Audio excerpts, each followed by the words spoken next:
Kathy, Fit and Fearless Over 50. Today I'm going to be doing my at-home push day. First I'm going to start off with some incline chest flies. Let's see how I can do 8 pounds.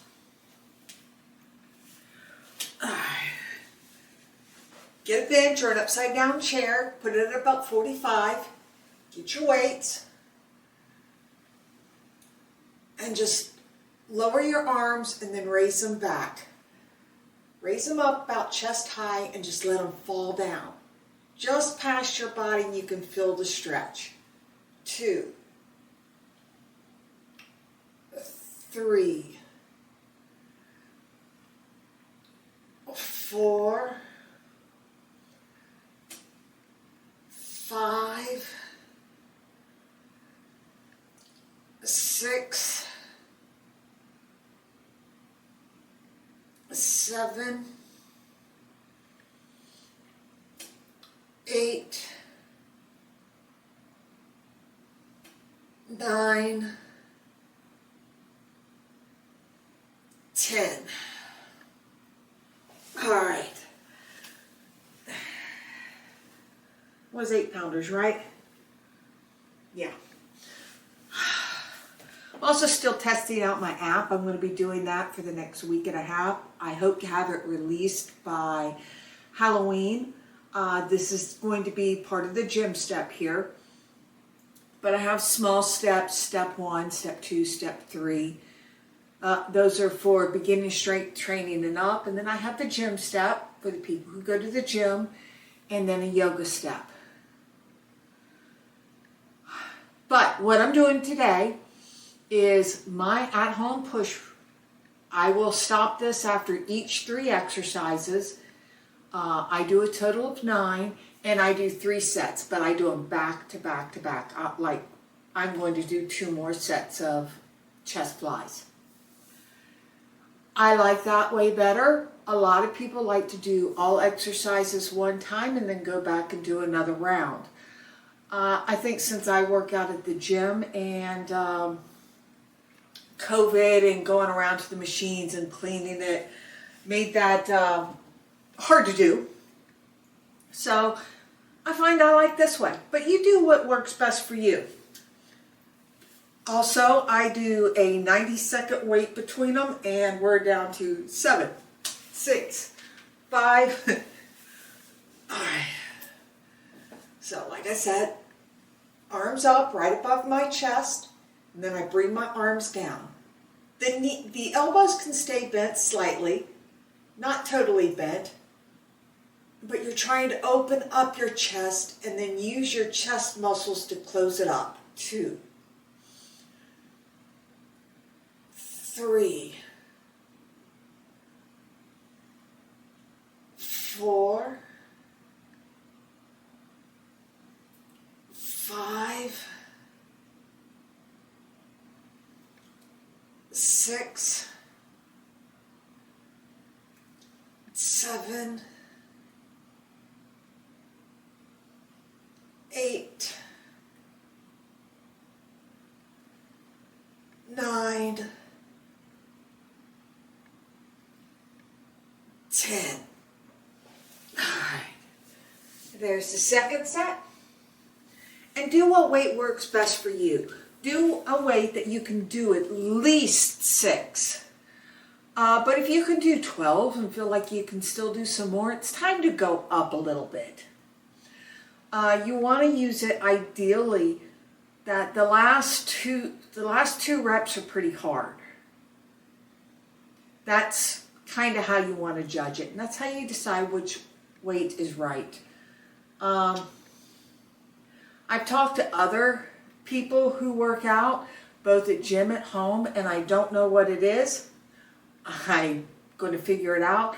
But I can do heavier weights at the gym than I can at home. I can do 10 pounds at the gym. Those are only 8 pounds here. I'm going to chalk it up, since all my weights are brand new, that my weights are better calibrated, but who knows? It is what it is, but I found out that's common.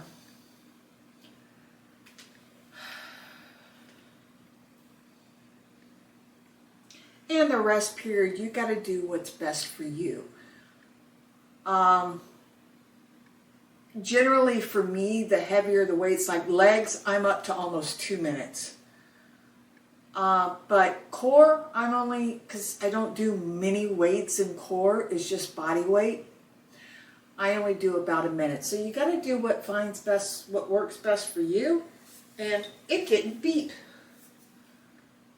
Well, that is the weirdest thing I've ever seen in my life. Huh. Silent mode off.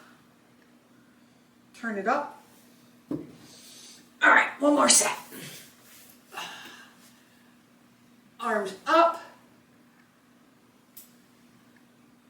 1, 2, 3, 4, 5, 6, 7, 8, 9, 10. All right, here we go. Put those up. All right, next we're going to do seated lateral raises. Should have kept the 8 pounds out.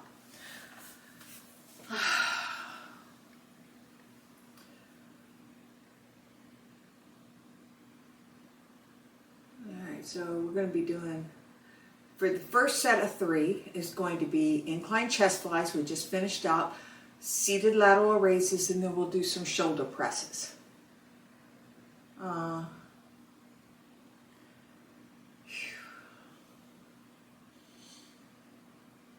wish y'all comment and tell me, what do y'all do during the rest periods? Depends on what I'm doing. At the gym, if it's a good song, I get into the song. Sometimes I generally just throw my phone on the floor so it doesn't count as my steps, and I don't wear a fitness watch, but a lot of people say they get their steps in. I can't do this when I'm doing squats or something like that because it wears me out. So I'd like to hear from you guys. What do you do in your rest periods? We got 19 more seconds. Oops. Once I get a few more things ironed out, I'll start showing some screenshots. So follow my Instagram of how the app looks. Right now I'm still in way beta stage. 8 pounds again. Actually, I want to do 5 pounds. There we go. So you sit down, make sure you keep your shoulders down. All right, and just raise your arms up. The idea is to work this muscle right here. So if you use your shoulders to raise your arms, you're working your shoulders. There's a lot of different people that say, put it out in front of you a little bit, keep it straight to your side. Do whichever feels best for you. 4, 5, 6, 7, 8, 9, 10. And you want to go slow and controlled. You don't want to do these things, well, I'll get a lighter weight to show you. You don't want to do speed, because then you're using momentum to raise it. You want slow and controlled. When you go up like this and even go down, you're using the resistance, so that's good for muscle growth. And you're not going to get bulky. You'd have to do a lot of different things besides resistance training and progressive overload to get to being bulky. But muscle works for you 24 hours a day, 7 days a week. Cardio only works for you when you're doing it, and generally you crash afterwards. So it's better to build muscle than to do cardio. My personal opinion. Longer lasts. Also, 5 pounds of muscle weight is a lot smaller than 5 pounds of fat. I'm still toning up. For those of y'all that have followed my journey, I haven't lost weight in just over a month. But my clothes are still getting smaller. So, actually, mostly in my hips is where I'm noticing it most right now. All right, 7, 6. We used 5 pounds, didn't we? Yeah. All right, 5 pounds. 1, 2, slow and controlled. 3, 4, 5, 6, 7, 8, 9, 10. All right, there we go. Mark it complete. And I did forget to update the weight. 5, 5. Like I said, today is a push exercise. A push exercise means you're pushing the weight away from you. Like with this, I'm pushing it away from my body or away from my body. Presses. And a pull is you're pulling the weight in. Push exercise is more the chest, the shoulders, and some of the traps. And triceps, the bat wings. Push exercises are the back, all parts of the back, the lats, the traps, the whole bunch of different names. And believe it or not, and the biceps and the forearms. That is a pull exercise. Most of your rows are pull exercises because you're pulling the weight, you're pulling towards you. And as you see, I don't know if you just even do that. You can feel it in your back.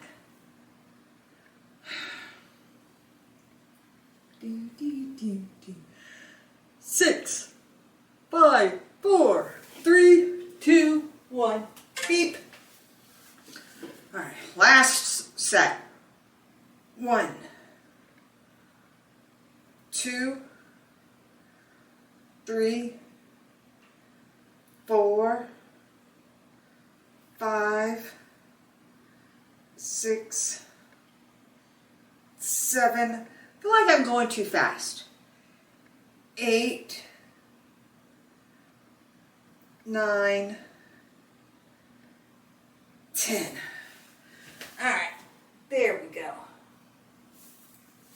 And when we next one, the thing needs to be straight up. So you can just use a regular chair. You'll hear us talking about progressive overload. There's more than one way to do progressive overload. Obviously, you can increase the weight. Also, you can increase the number of reps you do. Like 5, 10 at 5 pounds is 50 pounds.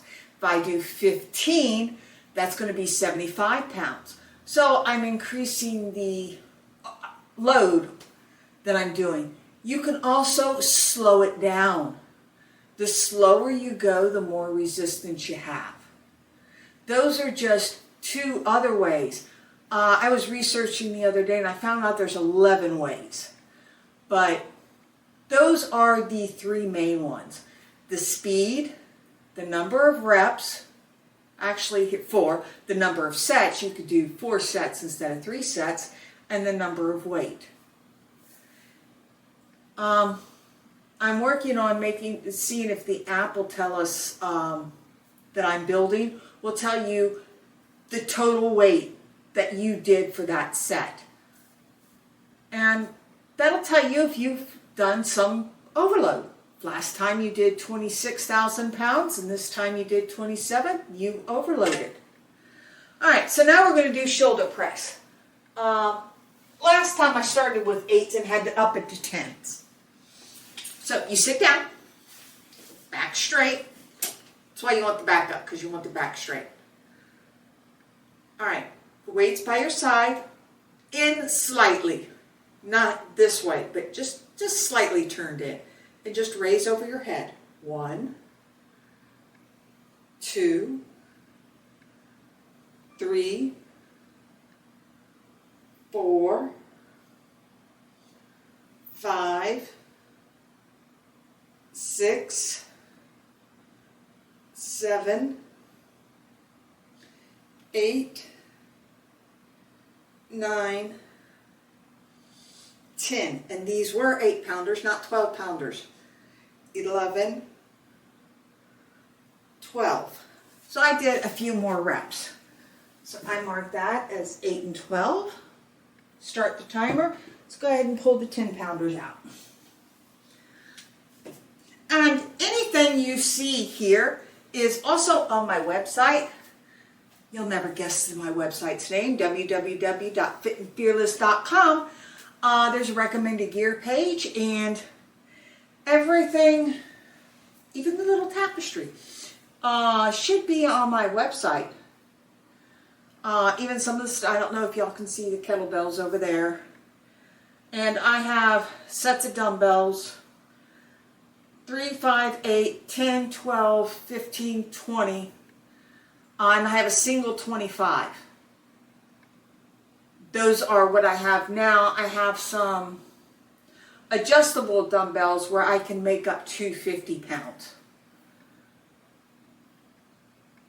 And right now, the heaviest one I use is I make a 30-pound. I use that for pullovers sometimes. I just got the 25-pound in, so I want to see how that feels.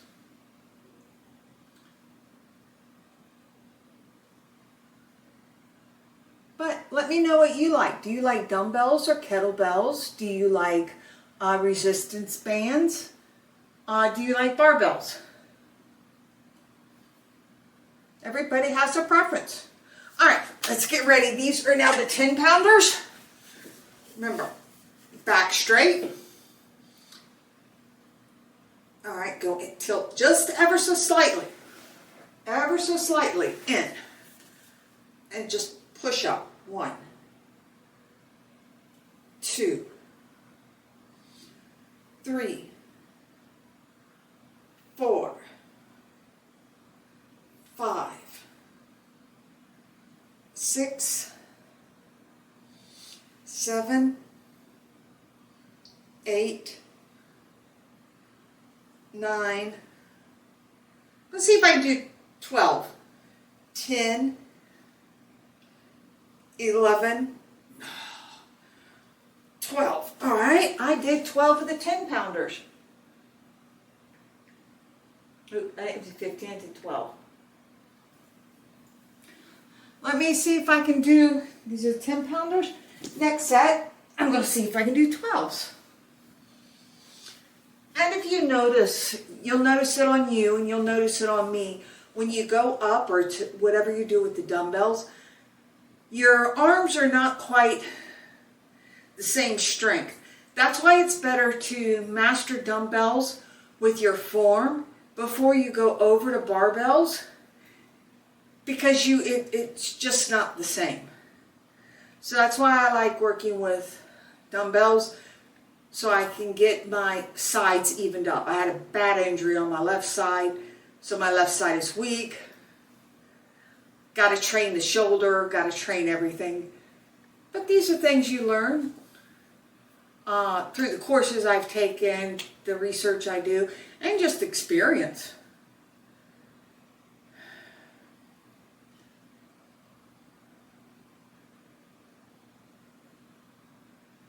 All right. running out of things to say. Now remember, after this set, I'm actually going to pause the video. If that's all you can do, you've done 9 sets. Great job after we do this next set. But I'm going to restart it right back up with the next set of 3. All right. Beep. 1. Woo. 2. 3. 4. The idea is to challenge yourself. 5. 6. 7. Come on, I can do it. 8. 9. 10. All right. All right. So I did 12 pounds and I did 10.